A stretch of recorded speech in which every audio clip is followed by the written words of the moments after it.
ओ भाई, श्रद्धा कपूर ने तो स्त्री 2 में आग लगा दी, एकदम पैसा वसूल पिक्चर है। हाँ यार, कसम से क्या फाड़ू एक्टिंग की है। वैसे पास में पॉपकॉर्न हो और सामने बढ़िया सी पिक्चर चल रही हो तो देखने में डबल मजा आता है। ओह शिट, पॉपकॉर्न तो खत्म हो गया और अभी तो आधी पिक्चर बाकी, अब क्या करेंगे। जस्ट चिल बेब्स, पॉपकॉर्न ही तो खत्म हुए हैं, बट हमारी काली सौतेली बहन किस दिन काम आएगी। तभी पुराना सा सलवार कमीज पहने सिंपल सी चोटी में कमरे में किंजल आकर पूछती है, मोना रीटा, तुम दोनों बता दो डिनर में क्या खाओगे। देखो मोना, हमारी प्यारी काली बहन की उम्र कितनी लंबी है, नाम लेते ही हाजिर हो गई। किंजल, जाओ और जाके हमारे लिए पॉपकॉर्न ले आओ। पर रीटा, एक तो पहले ही डिनर के लिए इतनी देर हो चुकी है, रात के 11 बज रहे हैं। अगर इस टाइम तुम दोनों पॉपकॉर्न खाओगी तो फिर रात का डिनर किस टाइम में करोगी। ये सुनते ही दोनों गोरी सौतेली बहनें गुस्से में लाल पीली हो जाती हैं। अबे ओ फटे दूध की फफूंदी सी शक्ल वाली बहन जी, तेरा काम सिर्फ हमारा ऑर्डर मानना है, ऑर्डर देना नहीं, समझी। अब जा जल्दी और पॉपकॉर्न ला। और रही बात डिनर करने की, तो वो हम अपने टाइम पर ही करेंगे, रात के 1 बजे। अब दफा हो यहाँ से, काली गुलाब जामुन। नम आंखें लिए बेचारी काली किंजल किचन में जाके पॉपकॉर्न बनाती है। किंजल की माँ गंभीर लंबी बीमारी से सालों पहले गुजर चुकी थी, इसलिए पिता देव प्रेरणा से दूसरी शादी करके ले आई, जिनसे मोना और रीटा हुई। दोनों दूध के जैसे गोरी चिट्टे रंग वाली थी, इसीलिए घमंडी मिजाज की थी। वहीं किंजल काली और बदसूरत थी, लेकिन उसका दिल हीरे की तरह था। मगर हर दिन ही उसे अपनी सौतेली माँ और बहनों के ताने सुनने पड़ते थे। मोना रीटा, ये लो तुम्हारे पॉपकॉर्न, अब बता दो डिनर में क्या खाओगी। ऐसे करो, आज हमारे लिए कैप्सिकम की सब्जी, जीरा राइस, शाही पनीर, कढ़ाई पनीर बनाना। ये तो रहा मेरा। मैं डिनर में वेज पुलाव खाऊंगी चिली चटनी के साथ। हमारी ये पिक्चर खत्म होने से पहले हमारा डिनर हमें परोसा हुआ मिल जाना चाहिए, शार्प 1 बजे। ठीक है, मिल जाएगा। किंजल जल्दी से रसोई में आकर डिनर बनाना शुरू करती है, तो वहीं दोनों सौतेली गोरी बहनें मस्ती मारकर पिक्चर देख रही थीं। ऐसा करती हूँ, कढ़ाई पनीर और शाही पनीर बनाने के लिए एक ही साथ पनीर फ्राई कर लेती हूँ और बाकी सब्जियों का काटा पीटी भी कर लेती हूँ, इससे थोड़ा टाइम बचेगा। देखते देखते सब्जी बनाने में रात के 12 बज जाते हैं, तो डरे लफ्जों में किंजल बोलती है, मेरे पास केवल 1 घंटा रह गया। अगर 1 घंटे में मैंने दोनों को डिनर नहीं करवाया तो वो कल की तरह ही करेंगी। नहीं, जल्दी कर किंजल।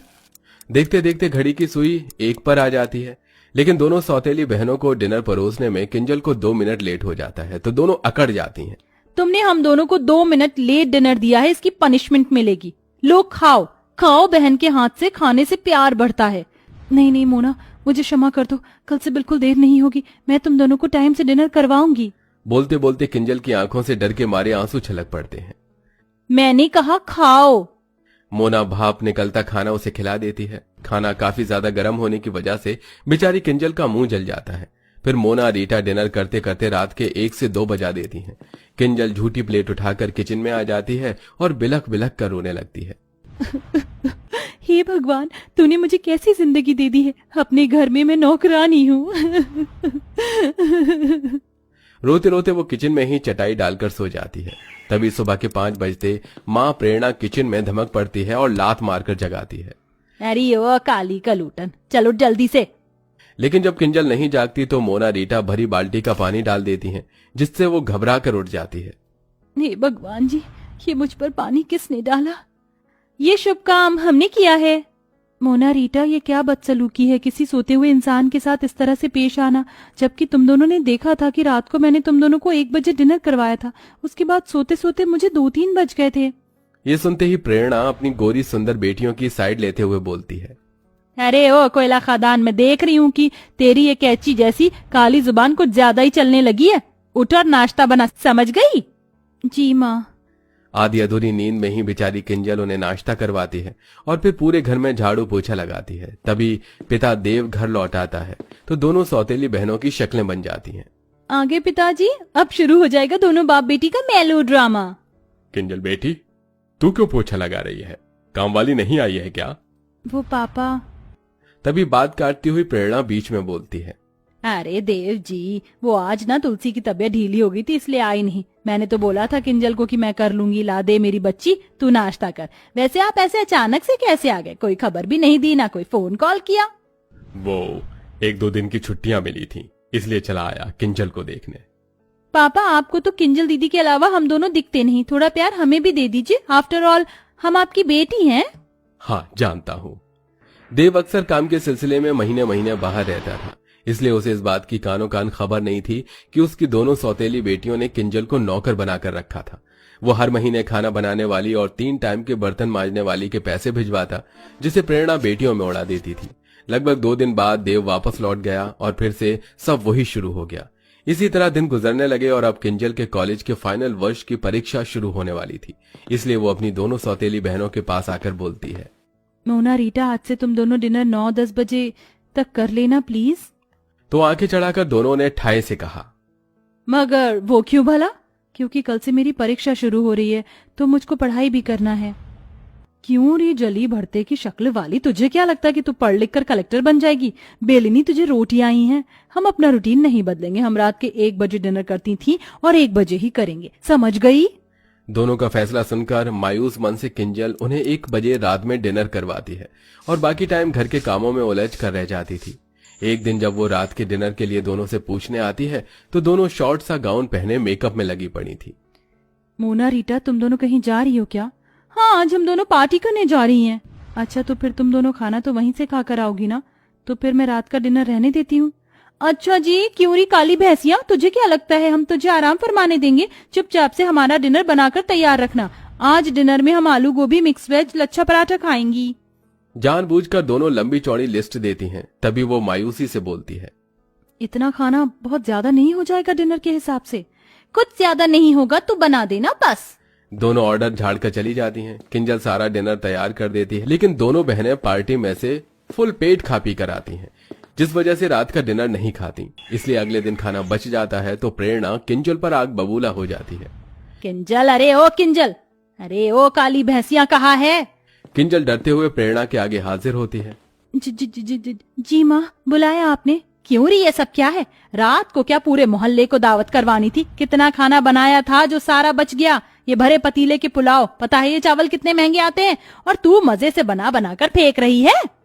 माँ, मेरी इसमें कोई गलती नहीं है। मोना और रीटा ने कहा था बनाने को और दोनों कल बाहर से ही खाकर आई थी तो डिनर नहीं किया। ये सुनकर दोनों सौतेली बहन शातिर तरीके से सारी बात उस बेचारी पर ही थोप देती हैं।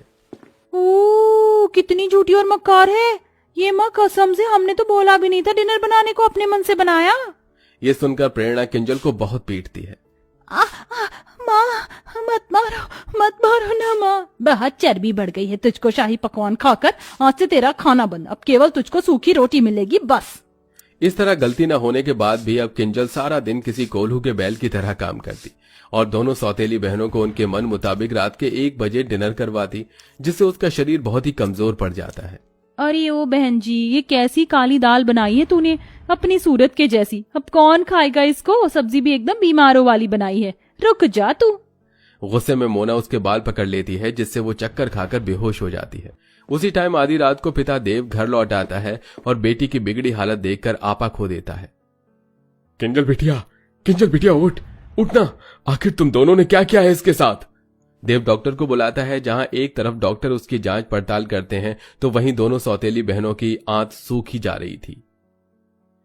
देखिए, इनके शरीर में बहुत सारे पोषक तत्वों की कमी है। इन्होंने काफी दिन से सही ढंग से खाया पिया नहीं है और इन्हें नींद की भी शिकायत है।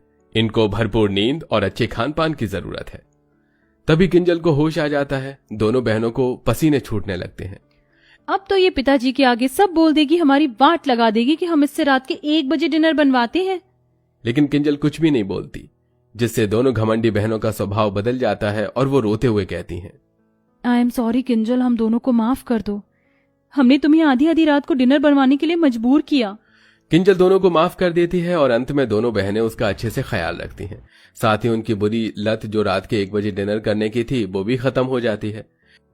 तो देखा दर्शकों आपने, अच्छे स्वभाव से हम किसी का भी दिल जीत सकते हैं, जैसा कि हमारी स्टोरी की काली बहन ने अपने अच्छे स्वभाव से अपनी दोनों खूबसूरत घमंडी बहनों का दिल जीत लिया। तो दोस्तों, आपके हिसाब से रात का डिनर करने का सही टाइम क्या होना चाहिए? कमेंट बॉक्स में जरूर बताइएगा। साथ ही आपको हमारी ये कहानी कैसी लगी हमें ये भी बताइए।